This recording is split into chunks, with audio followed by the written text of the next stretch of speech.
Hey, what's up, everybody? What's up, everybody? It's your boy Chris. It's another amazing episode of Financipation. This channel is all about making money. It's all about saving money. It's all about building generational wealth, and it's all about financially emancipating yourself from generational poverty. On this channel, everybody, I give you a six-figure MBA level worth of investing and financial knowledge for free here on YouTube, and things that people typically spend hundreds of thousands of dollars to learn in grad school, I give it to you for free here on Financipation. Before I get started, I also want to give a shout out to Killer Solutions. They're one of my sponsors. If you need digital marketing, website development, or someone to essentially edit your YouTube videos, they're the best in the business, meaning all of your digital needs. And also, please hit that notification bell so you know when I drop new content, okay? Everybody, on this particular podcast, we're going to talk about wealth killers that I want you to absolutely avoid on your path to building generational wealth. So let's get started. So the first wealth killer that I want you to avoid is buying brand new luxury vehicles. So the average Audi in America, everybody, costs $70,000. The average BMW in America costs $80,000, and the average Maserati in America costs $90,000. Everybody, an $80,000 a year car has an annual car payment of roughly $1,200 a month, and a $100,000 car has an average car payment of roughly $2,000 a month. So let's say you buy a tricked out, souped up $100,000 Maserati, and you take out a 60-month car loan on it. Now, let's say the average monthly car note for this particular vehicle is $2,000 a month, and 5 years later, you essentially would have lost or spent $120,000 paying for a $100,000 vehicle. Now, let's say that you instead walked into a dealership and you paid $15,000 cash for a used four-door sedan, and you spent the next 60 months instead investing that $2,000 a month into a good, low-cost total stock market index fund that returned roughly 12%. People, 5 years from now, 60 months from now, instead of you spending $120,000, you have made $165,000 in your retirement account. That is a $285,000 price differential. And that money, everyone, it represents the difference between being middle class and living paycheck to paycheck, or being wealthy and retiring early. According to the book, The Millionaire Next Door, 86% of the individuals that drive luxury cars are not millionaires. And the average vehicle that is driven by a millionaire in America today is actually a Honda Accord. The first wealth killer, everyone, that I want you to avoid is buying brand new luxury cars. Next, the next wealth killer that I want you to avoid is fancy investments that you don't understand. It's one of the things that I typically see when poor, lower socioeconomic people succumb to when they come to me for advice. Because as it typically happens, individuals who unfortunately were never taught how to be financially literate in school or from their parents, they typically are the ones that fall victim to these fancy investments. It's almost like this. This is typically how it works as well. Let's say you get a large inheritance from a long lost family member who dies, and they leave you a couple $1,000, $10,000 or $15,000 in the bank. Or let's say one of your kids makes it, and they play pro ball, pro baseball, pro football, pro basketball, and they just make it. And as a result of that, you have a lot of discretionary income that just immediately pops up. What unfortunately typically happens is, instead of investing into the slow, boring, tried and true methods of building wealth, a lot of times individuals instead go after the ridiculous, the stupid, the flashy investments that they see on Instagram or businesses that they flat out do not understand, that immediately pop up on the horizon because they quickly came into money. People, you've seen this crap before, and usually, unfortunately, it's in some form of a new crypto Bitcoin that someone told them about, or some fancy new online techie type business that someone told them to start that they don't understand. Or unfortunately, sometimes it's some loud talking head like a financial real estate YouTuber influencer or somebody like that that's promising them a huge pot of gold. They simply buy that 10 apartment unit in syndication deal that promises them $1 billion a year. Everyone, you've seen this garbage before. When someone promises you insanely good deals through real estate, you actually have literally no idea whether anybody's going to actually buy the property that you purchased through that deal. And you literally have no idea, everyone, how a customer is going to respond to a brand new company or product that you start and you're trying to sell. In general, everybody, my advice is simple. Stick to the time-honored and boring investments that have stood the test of time, like buying property, like buying land, like buying real estate, and low-cost total stock market index funds. The next wealth killer, everyone, that I want you to avoid is flashy and fancy investments that you simply do not understand. Next, the next wealth killer that I want you to avoid is expenses from financial planners and individuals that call themselves financial gurus. We pay a 10% on our sales taxes. We pay roughly 20% on tips. So it doesn't sound bad eventually to pay an investment manager small commission fees of 1 or 2%. What we don't realize, however, unfortunately, is that these 1% expenses compound significantly over time. For instance, if you have a $500,000 portfolio, a $500,000 portfolio, and you're dealing with a financial manager that only charges you 2%, that means every year they are getting $10,000 of your hard-earned money. And over a 40-year period, everyone, that means you would have paid that guy roughly $400,000 to do nothing. Because study after study shows that people that invest with actively managed financial managers typically lose money over a 15-year period compared to those of us who invest in the passively managed low-cost index funds that don't have financial managers attached to them. And when compared to those of us, once again, who go through the time-honored concept of investing our money through Charles Schwab, Vanguard, and Fidelity, we typically make a lot more money over time. For example, if I had a $500,000 portfolio and I invested it into a total stock market index fund that had an expense ratio of 0.04%, that means that every year I'd only have to pay roughly $200 to manage my $500,000 portfolio. But if I went with a financial advisor, I'd be paying roughly $10,000 to manage the exact same portfolio. People, do the math. $200 a year or $10,000 a year.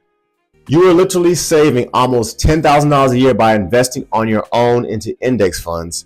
And the next wealth killer, everyone, that I want you to please avoid is going with actively managed mutual fund managers, financial advisors, and any other useless investment fund or expenses that come with going with people who claim to be financial experts. Next, the next wealth killer that I want you to avoid is this unfortunate desire to get rich quickly. Everyone, I get it on this one, okay? Because at the end of the day, if you've been poor your whole life, you've been lower middle class your whole life, you want to get wealthy quickly. And unfortunately, we live in a microwave Instagram type society where we want everything to happen overnight. We don't want to wait 2 minutes for our lunch to warm up in the microwave. I mean, we don't want to wait 5 minutes in the checkout line. And we most certainly are not taught or bred to wait 10 years to watch our investments triple.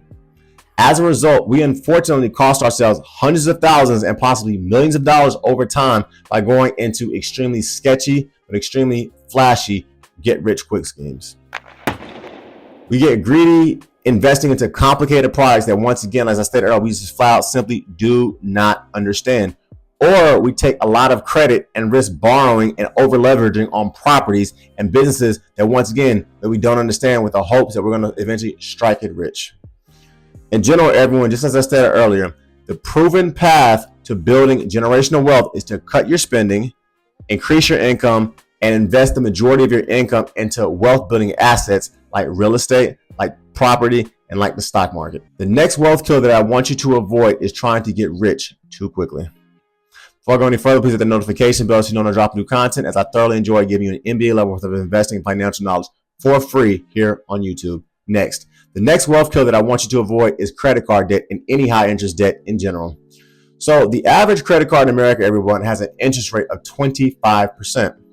For comparison's sake, the average bank only pays you a whopping 0.01% for using their bank. The average financial planner only returns you about 4% a year, and the stock market only averages about 9% a year. In other words, everybody, credit cards have the audacity and unmitigated gall to charge you literally almost 3 times more than the stock market returns, and nearly 2,700 times more than the banks that you pay for using their services. Everyone, it is nearly impossible to find an investment that continually returns you 25% every year. Yet every time you use a credit card and you don't pay that thing off at the end of the month, you get charged 25%. Compound interest, everyone, is the 8th wonder in the world and the most powerful force in the universe. But if you continually get stuck in the rut of not paying off your credit card debt, that is a massive amount of compound interest that is essentially building against you. The next wealth killer that I want you to avoid, everybody, is credit card debt and, in general, any high interest debt in general. Next, the next wealth killer I want you to avoid is paying too much in taxes. Every country I've ever heard of, even going back to the ancient Egyptians, the citizens had to pay taxes. Here in America, we have to pay sales taxes, we have to pay property taxes, we have to pay federal income taxes, we have to pay Social Security taxes, Medicaid taxes, Medicare taxes, and lastly, income taxes. The beautiful thing though about America is that if you actually understand the rules to the game and how to play the game, you can legally and efficiently lower your income taxes exponentially for decades. There are essentially 3 tax efficient accounts that we're going to talk about right now in this podcast that can legally lower your taxes here in America. And at the time of this recording, everyone, in 2025, you can invest approximately $23,500 into your 401k. You can invest approximately $7,000 into your IRA. You can invest approximately $8,550 if you are married into your health savings or HSA account. So for this example, let's say you and your wife have a combined annual income of $100,000 and you max out your 401k, you max out your IRA, and you max out your HSA. $23,500 plus $7,000 plus $8,550 is $39,050. If you max out all 3 accounts, the federal government is only going to tax you on $60,950, but you made $100,000 that year. Therefore, by maxing out all 3 of accounts, you've essentially and efficiently lowered your taxable income by almost $40,000. And imagine if you do this, everyone, for 40 years. It should also be noted, this doesn't even take into account if you use the tax efficient components of the Roth IRA, the Roth 401k, the Roth SEP IRA, irrevocable trust, or you start using probates and things of that nature and trust to essentially lower your taxable income. Everyone, I'm telling you is this: invest into tax advantage accounts, people. And the next wealth killer you should avoid at all costs is paying too much in taxes. Next, the next wealth killer I want you to avoid is buying a house too early and buying a house that is too big. So this might be the number 1 wealth killer that most Americans make, because if you purchase the wrong home at the wrong time in the wrong location, unlike a car, getting rid of it can literally take years. Secondly, homes in America, for whatever reason, historically speaking, they symbolize success and power, and we are correctly taught, I may add, from a very young age that at the right house at the right time can exponentially build your wealth. For example, a $500,000 home, a $500,000 home at 30 years with an 8% interest rate will have a mortgage at somewhere in the range of $3,500. And this doesn't count for utilities, HOA fees, property taxes, and insurance, but can also add an extra $400 to $500 a month. So in this example, if the couple was making $100,000 a year combined and their take-home pay was $7,500 a month, that means if they were basically dropping $4,000 a month in this home, over half of their income will be going to mortgage. This will put them in the category of what I like to call house poor, because all of their money would essentially be going to fund where they live. So avoid buying homes that are too big and too expensive too early in your life. And in general, I always tell people, if your house costs more than 30% of your take-home pay, it's probably too much. So I personally tell people, once again, to not buy a house that's roughly 2.5 times what their annual take-home pay is. And the next wealth killer to avoid is buying too much home and buying a home too quickly. Next, the last wealth killer that I want you to avoid, everybody, is not investing at all. So as I stated earlier, compound interest is the 8th wonder of the world, and the faster and earlier you start investing, everyone, the better. Earlier, I mentioned the dangers of investing into low value, flashy investments that you don't understand because they burn you and take all of your money. The flip side and the saddest side effect of that is that not only does it burn you, they also make you gun shy about buying into property, land, real estate, or any type of investment that actually could potentially build you money.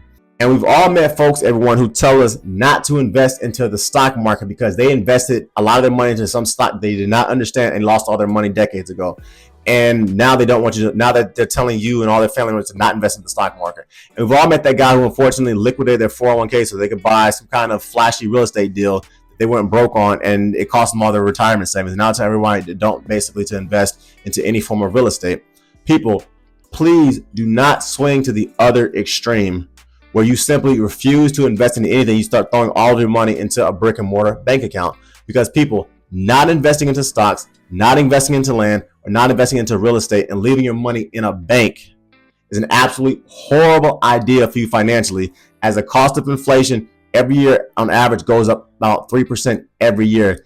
And the average rate of return for leaving your money in the bank is only 0.01%.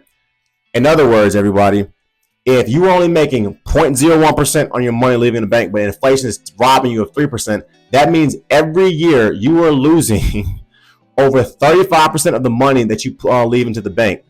And from my experience, essentially doing my one-on-ones, everyone, The vast majority of my clients that I run across who are in their mid to late 50s and 60s that are sadly dying broke, it's because they consider all investments bad and dangerous. So as a result, they left all their money in the bank. And decades later, they were horrified to find out that their money essentially was zero because it got eaten up by inflation.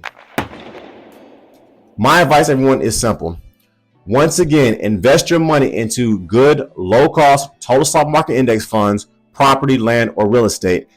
And the reason why I say good total stock market index funds is because they return roughly 10 to 12% over the last 50 years, especially if you purchase them through Charles Schwab, Vanguard, or Fidelity. The last wealth killer that I want you to avoid, everybody, is not investing at all. This channel, everybody, is all about making money. It's all about saving money. It's all about building generational wealth. It's all about financially emancipating yourself from generational poverty. You can book a one-on-one session with me at any point. I'm not giving financial advice on this channel. You just make responsible decisions based on the thorough independent research that you do for yourself. Please follow me at www.therealfinancipation.com. My Instagram is thereal_financipation. My Spotify is Financipation. My TikTok is Financipation.